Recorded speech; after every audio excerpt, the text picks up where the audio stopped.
Hey, welcome back to the Backyard Professor Chess videos.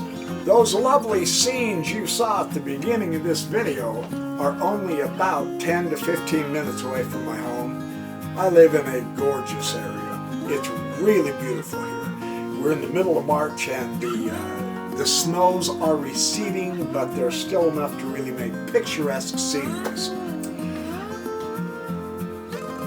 This chess lesson is really cool. It expands our three pillars. We have the three pillars down pat, more or less. We begin to use those to expand into further strong areas in our chess games. Artur Yusupov, in his chess course, Boost Your Chess Beyond the Basics, Volume 2, Chapter 9 on weak points, does this so well. We're going to go beyond the basics in this lesson. I've already discussed this idea, but Yusupov's example, he's playing the white. They're just barely into the game, not very far. And he gives this diagram. He's playing a man named Khalifman, a really excellent chess player. Let me read just a brief paragraph here. During a game of chess, the pawns are advanced, and of course, that can also lead to the appearance of weaknesses. A square is weak if it cannot be protected by a pawn, and if the opponent is able to post his pieces on that square. Otherwise, it is of no consequence. Yeah? The concept of a weak point is somewhat broader than that of a weak square. It is used to describe not only a square, but also a pawn, which cannot be supported by another pawn and is being attacked by the opponent. He demonstrates this in this game. He says about this position, the ending looks level. In other words, it's a pretty equal game. What is the difference in this position between the white and the black? Yusupov says it makes all the difference. It was his explanation of it that I wanted to show you this game. White has a strong center. That's one of our pillars. In fact, that's the first pillar. But what is the point? This strong central position, he says, allows him to put his pieces on good squares. That's the justification and reason for having a strong central buildup, and he illustrates this. In the game, bishop d3. Oh, I set this up wrong. He was like this, and then he castled. Black castles here, and then knight goes e2. With the pieces getting activated, notice they are supporting the pawns and easy to activate them in case they are needed. For instance, the knight can go to c3, and from this point, get right into the battle when it comes. In the meantime, it is a continual support of the center, whether on e2 or c3. It's a continual support. So what we are seeing is a mobile center. And that's its power. This illustration is really awesome. He also indicates if he needs it, he doesn't advocate this, so he's not contradicting Ben Feingold here. He says, if I need to, I can push the f-pawn to help increase the power of my center. That is unlikely because he's done it properly. The pieces behind the pawns are supporting the pawns. Okay, so nifty little idea here. Bishop comes to d7, and rook to b1, which is an interesting point because the rook move is threatening bishop to d2. Subtle. This lesson will have more subtlety in it than other chess games I've played, for the reason that we are going to learn how to create a weakness, and better yet, afterward, then exploit it to win the game. The rook move is hitting a target, third pillar, yeah? Hitting a target, but the target is guarded. So by putting the bishop here, he will remove the guard and acquire his target. You see how that works? Subtle. The rook move does grab the partial open file, it does hit a target, but the real aim is the knight and the pawn. Black sees this. He knows well. So he bumps b6. Now, that is a good defense against the direct threat of the rook on the file as a target. What we want to train ourselves to see when we can force an opponent to do this, and it'll take practice. I don't know if I can do this or not. It's unlikely I've done it in any of my chess games. Here, those three squares are just fine. When you advance a pawn, you do protect that pawn from the enemy, but this square becomes weak. Therefore, the target switches from the pawn on b7 to the square on a6. There's the target. He created the weakness through the threat of an attack. Very subtle, very interesting. King to d2 is next. Rook f to c8. He's grabbing the open file. Again, our pillar. And they're using it. Bishop to a6. Acquiring the weakness. That is what makes that square so important, is because he now prevents the rook from having the open file. And that's huge, because he does not have to swap the rooks on the c file with black. He can do it through the bishop. On the weakness that he created, this is huge, and here's why.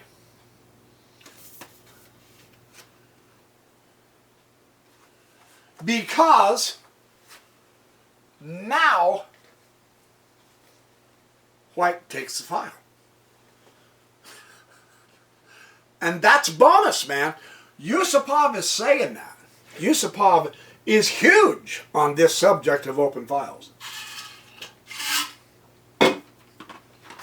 He is huge on the idea of creating weaknesses and then possessing them to advantage. Targets to improve our position is how I've been talking about it, right?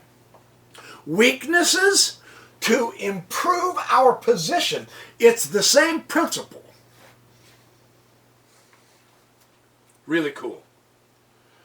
So rook 8 to c1, and now bishop c8.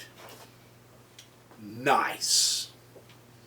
Black does not have to be pushed around. Nor should we.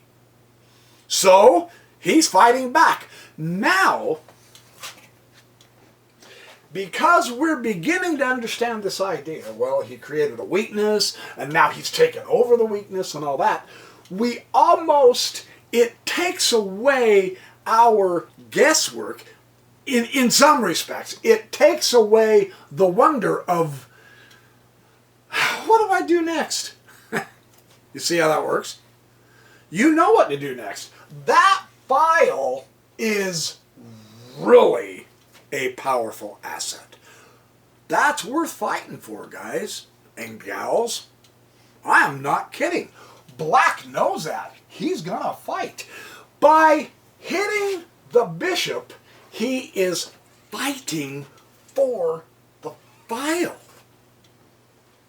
Understand that. That is so interesting how that works. And here's how Yusupov says, with great skill, Khalifman neutralizes my initiative on the open file. Indeed.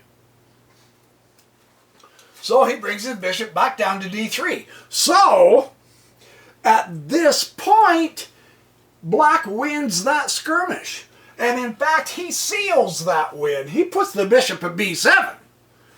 He says, not only do I want to neutralize the file, you ain't never coming down here. Not if I can help it. Okay? That's the second most important thing. Now, watch. Open files and using the open files. How often have I said 7th rank is powerful? 8th rank is powerful. But of course, the 8th rank is forbidden right now. It's forbidden. You can't get there from here. But the 7th rank gives you target. Target. That's what makes this so powerful. True, the knight is guarding the bishop. So, I mean, you're not going to lose the exchange. That's not the point, though. The target, the power of the 7th rank and all these targets is what you're aiming for. This is great chess strategy. And it's one of our pillars. And we have no one less than Yusupov playing it just like I've been ranting and raving about. Because so many other grandmasters play it. This is a great reinforcement, but he's introducing a subtlety here, and I want to keep going, that's really important that will help us expand and continue using our 3 pillars here. This is really good. And rook A to C8. His response. And I have truly said this in several videos. Don't, if you can help it, without losing material or wrecking your position, you don't let your opponent have the file. And you do not, if you can help it, let him have free reign on your own. This takes, again, it takes the guesswork out of what am I going to do next. No question. There is only one response. You fight for that, not only your own 7th rank, your 2nd rank, his 7th. Not only do you fight for that rank, you fight for that file. That move makes perfect sense. Isn't that cool how that works? Yeah. So with this idea of creating a weakness, that's not over yet. It's just started. Utilizing the open file, because you have a strong center, you are better able to put your pieces on better squares than your opponent. Let's keep watching this unfold, and you will see the magic of this. It's nice. It's really nice. Rook B to C1. Yusupov will not let Khalifman take away that file. without a serious fight. That is the proper response. Yeah? We've got the number 3 rated guy for a decade showing us that we're right with our pillars and our philosophy of the 3 pillars. Of course, then I got them from the Grandmasters anyway, right? So there we have it. Just another reinforcement. He is advancing this idea of weaknesses. Let's keep watching what happens. Of course, rook takes c7. Yes. And, of course, rook takes c7. Yes. Now, rook to c8. Why? Do you have to get rid of all your rooks? Yes. Because white dominates the center. That is so strong. And if there's only one open file on the board, and there is, then either you own it or none of you do. That's how important this is. That is how important it is. Great lesson to show this, just so you know. So what this is telling us is, we may, when similar situations arise, we want to know how to play without our rooks, because it's better to be without the rooks than let him have an open file. So this is a great exercise for us. Oh, whoops, sorry. No, he moved, boy. Rook c8, and now the white takes a rook. Yeah, duh. Like I say, I hope I don't lose my position. I'm taking this straight from his book because I want to share some of his notes with you. And now bishop takes c8, of course. It is better for black without question, because white owns the center, to be without rooks altogether. No one gets the file. No one. Now it's diagonals with the bishops, and they both have the bishop pair. That's what becomes important now. With that prospect, he admits black has beaten off the first attack down the c file. Black did excellent. That is the proper defense. But white has another object of attack. To put it in my colloquialism, target! He has a target. Guess what it is? The weak backward pawn, a7. And at this point, when I began studying these ideas, really seriously, look, the king's over here. You know, I mean, what is the big deal about a stupid backward pawn back here that nobody technically gives a flying flip about? I'm serious. It was the hardest thing for me to realize, and thank you, Jeremy Silman, for helping me, and thank you, Artur Yusupov, for further solidifying this concept in my mind, at least intellectually. I have to begin practicing this in my games.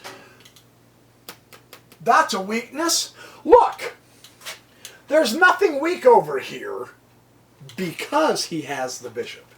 See, the bishop technically can cover the weak squares. Without the bishop, those squares really, sincerely, are weak. No question.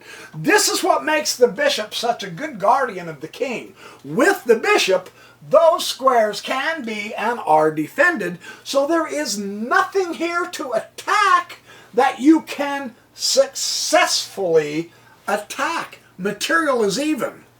2 bishops and a knight. 2 bishops and a knight. Yeah? You can't attack a king that's so well protected like that with even material. You can, but it's unlikely you're going to succeed. So he created a weakness over here in the first place. utilizing the best he had to get that weakness, and then use the file, the open file, as an attack lane to the king. That failed. The game is not over. Find the other weakness. Find another weakness. If it's not a weakness, make it, and then attack it. And by attacking that weak pawn, you will win the game. And that is phenomenal to grasp. I think I'm still working on it, because I'm still sometimes, I go through some of these lessons of Yusupov and I go, that's almost a stupid waste of time. No, that's the game breaker. Let me demonstrate. It is subtle. Like I say, it's subtle. So, knight c3. Okay, this was his gateway into the battle, and so he's going to use it. Sure, why not? Knight c6, knight b5, and now bishop a6, target. Not only target, though, by the way, pinning the knight to that bishop if Yusupov wants to keep both of his bishops, right? So that's a nice little tactic, yeah? Okay, king c3. The king can be used as a piece of power. Now, what is the assessment? He stops and assesses the position again, something we ought to do after every move in our games, as we can, of course. Here's what he says. The central pawns here are very good standing together like this, not like this. The minute you have a pawn ahead of each other, look at the weaknesses show up. That square becomes weak. Here, all four squares are covered by those two pawns. If this pawn was to push, it would immediately weaken the dark squares. You see how that works? So, keeping your pawns together like this at times is very good. In this instance, it's good because he's dominating the center. White's position is without weaknesses. There are no weaknesses here. Since the pieces secure the center well.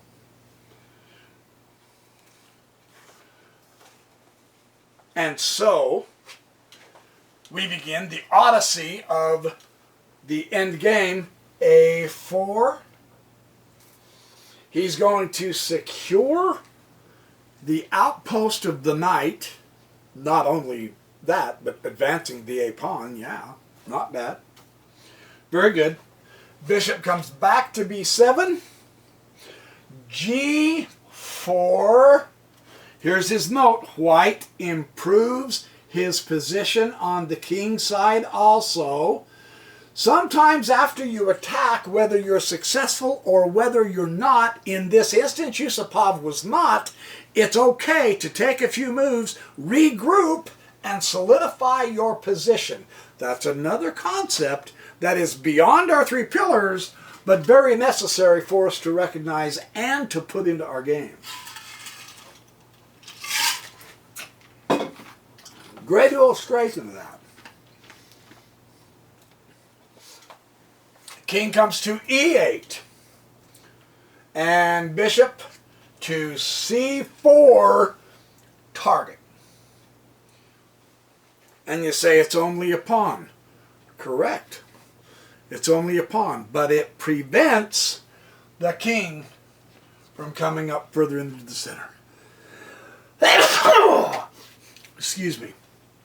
Because then he'll take that pawn. And that's the basis of the power of his side. So, excuse me. By acquiring the target, he halts the king from going this way. Now the king stays. Nice to know, right?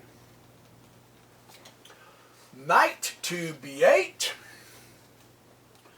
Black has no more useful moves.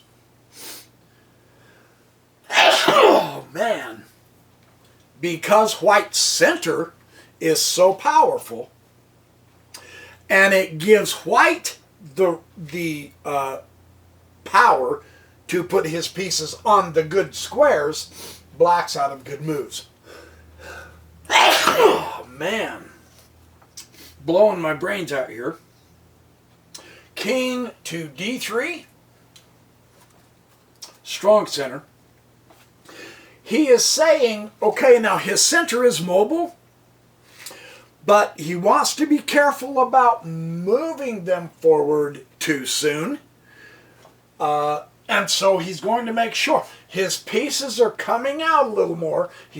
You notice, again, from the center, all power expands. I've said that in other videos before. Notice his slow expansion. He's expanding out with the pieces. He puts his king back there to keep that center strong. He's not leaving the king way back here doing nothing. Put the king into this game. Yes. Yes. He built his fortress right there in the center. That can't possibly be an incorrect strategy. That is outstanding. So, knight b8, king d3. a6. Okay.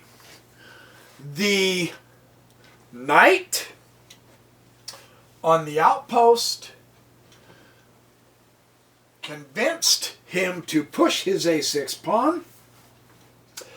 Yusupov's comment is, white has succeeded in provoking this new weakening.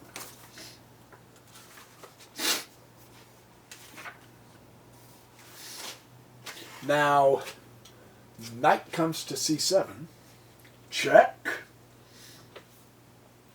King comes to d8 to ward the knight. Don't want to go back. You want to come out of that alley. Keep your king active. And now knight d7 on a superb outpost. Or I mean d5, sorry. I saw black's move. Knight to d7. Again, they're playing without their rooks.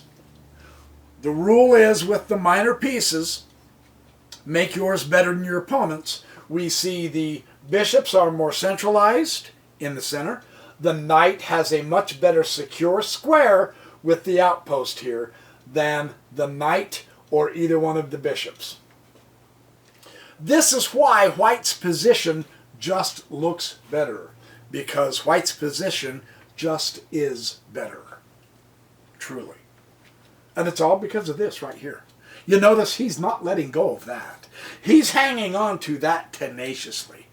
In the meantime, he's provoking new weaknesses on the queen side. Really cool to see how he does this. Knight comes to b4, forcing a further pawn move, which will create a weakness. Because, remember, his bishop is still hitting the f7. Right? So, he can now no longer defend the b5 square. Why does Yusupov say the b5 square is the square he wants? Because his bishop's white square, his bishop wants to be there. That's where the power is for white, because his bishop is a white squared bishop. The b5 is a white square. So make it weak to your opponent, and then you can possess it, and it cuts right to the king. Yeah? So this is pure gold for white. Bishop d5. Notice he didn't take the f7 yet. What's he doing? He's shifting. You notice how he's using the center as a base of operations to hop off, create a weakness, and then come back. The knight was on the outpost, and now the knight comes over here to create a weakness, and now the bishop goes on the outpost to further create a weakness. Can black afford to take the knight but lose the bishop? A very subtle issue here. After this exchange of bishops, black can no longer defend his b5. Getting rid of the white squared bishop for black is important because that's the weak square. Right? You see how that works. So white is winning strategically, according to Yusupov here on page 94. He says, the black pawns on the queen side are blockaded and weak. The white pawns in the center are, on the other hand, mobile and strong. White aims to use the b5 square to break his king through. That's the route his king is going to take. Go through the enemy's weak square. He'll penetrate that with the king. So e6 and knight.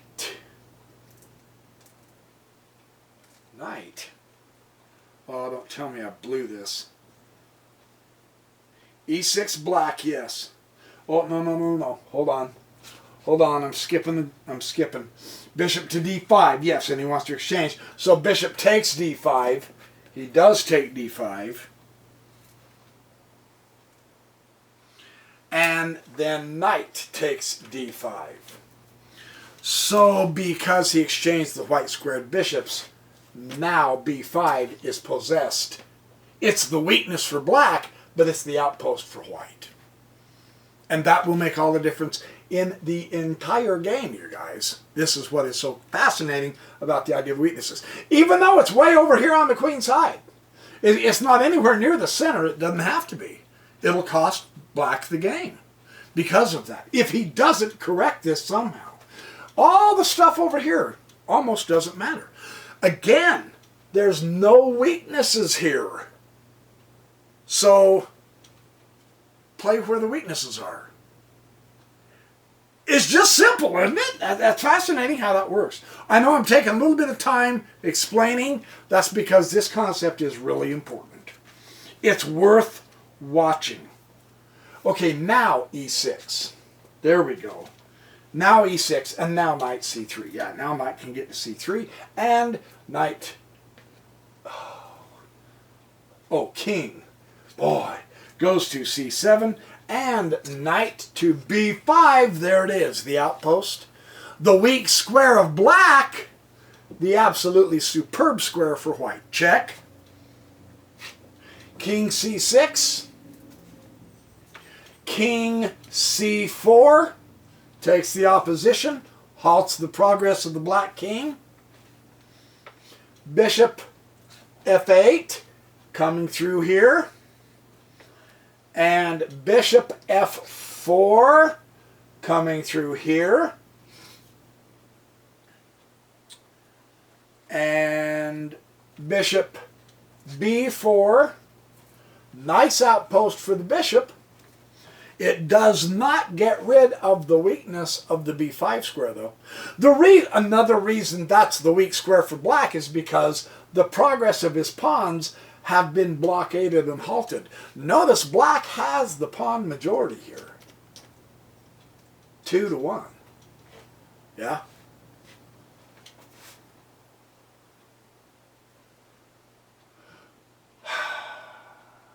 Bishop b4. f3, again, strengthening his position, taking the time to strengthen his position, and now bishop f8 again. He comes back because, yeah, he's got a great looking outpost, but it doesn't do anything. This outpost does an enormous amount. It is so powerful for white because it is so weak for black that black has marched his king all the way over to here. Yeah, that's how powerful that is. So the bishop goes back because there's nothing else for him to do. And now d5 check. Okay, the attack in the center using those magnificent pawns. He's waited all this time. He's kept that secure. Now is a great time to advance those pawns because they have pure power of attack. Right? That's wonderful how he illustrates this. White forces a bishop versus knight endgame in which he is for practical purposes a pawn up. Let's see what he means. E takes d5, check. And E takes d5, check. And king to b7. And now knight to d6, check. Yusupov's comment earlier that the strong center gave him the ability to put his pieces on the good squares. Look at the power, compare white's knight to black's. White is simply dominating him. He's much further into black territory. Look at the difference between the bishop and the bishop that's still on his home square. Yeah, he's moved around a little bit and done a few things, but notice the power difference. White's pieces, minor pieces, really are better. They're better positioned because he had the center. That's a really important link to this whole game. The other important link is taking advantage of a created weakness which he is about to do.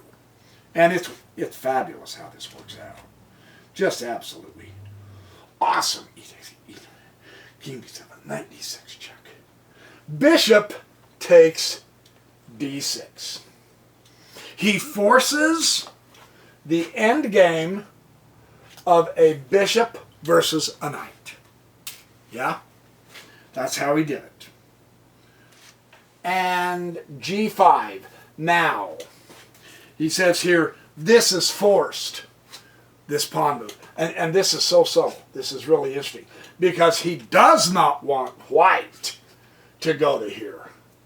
Not on your life does he want white to go here. Because then the knight no longer has a square. Right? That wrecks the knight. The knight can't get into this. He's stopped. So you don't want white putting the brakes on the knight. So that's a forced move. Now the knight can get into this. Hitting the pawn or whatever. So that's at least what he says. Now though, because that move was forced, because he's got to keep his knight active, now the g-pawn becomes a weakness. Have you noticed that? It's out there all alone. It's attackable. It's a target. So, bishop comes to g3.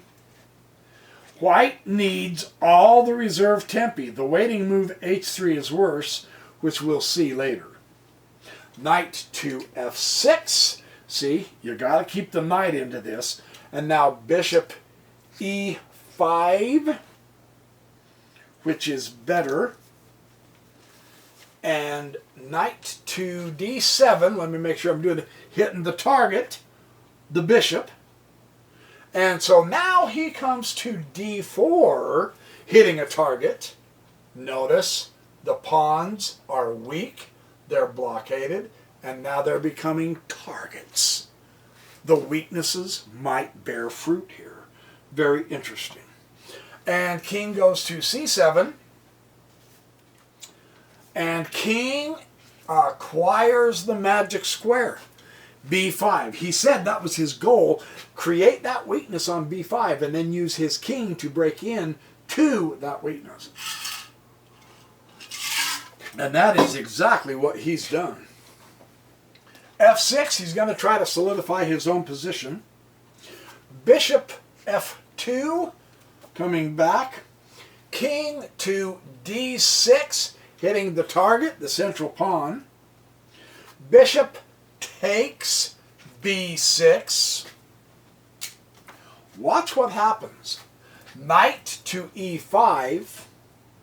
And now bishop takes a5.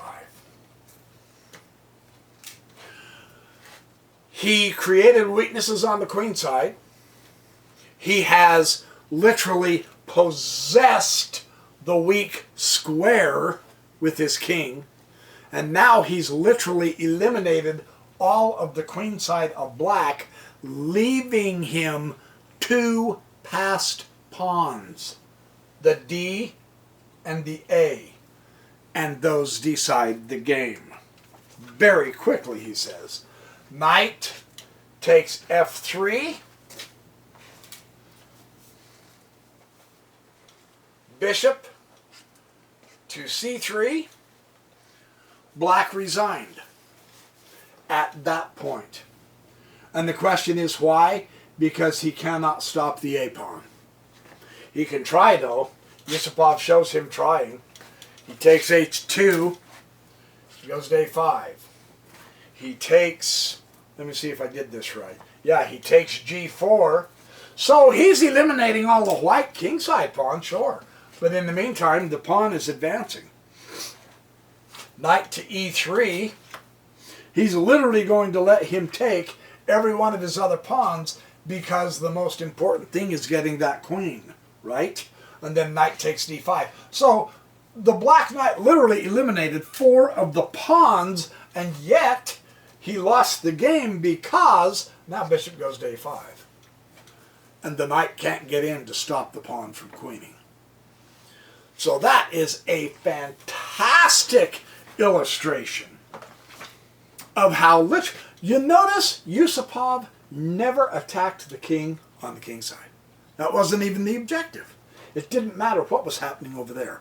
He focused on the side that had the weaknesses, and he attacked those weaknesses, and he won the game on this side. Away from the king, there was no need of checkmate. There wasn't even hardly a need to even check the black king. Get rid of the queen side through the weaknesses and run your pawn in. It worked. It can work for us. So that's a great illustration. I love that example. So there's a wonderful chess lesson for us that utilized all 3 of our pillars and expanded them into the idea of creating weaknesses, attacking weaknesses, and using them to win the game. So thanks for watching my video. I hope you have a great evening for the rest of the evening. Don't sleep in too late tomorrow. And if you do, enjoy it anyway. And be good, do well, be happy, have fun, be kind. Don't sass yourself, and don't sass your mama. Mama knows best. Don't kid yourself. Mama does know best. Someday you'll get that once you become a mama or a papa. Because your own kids are going to think you don't know spit, but you know that you do know. But you can't force them into knowing that you know. They have to get to that point. So be patient, be loving, be kind, you know, come on, all of the good virtues. Do it, just do it. All right, I will see you guys in the next chess video.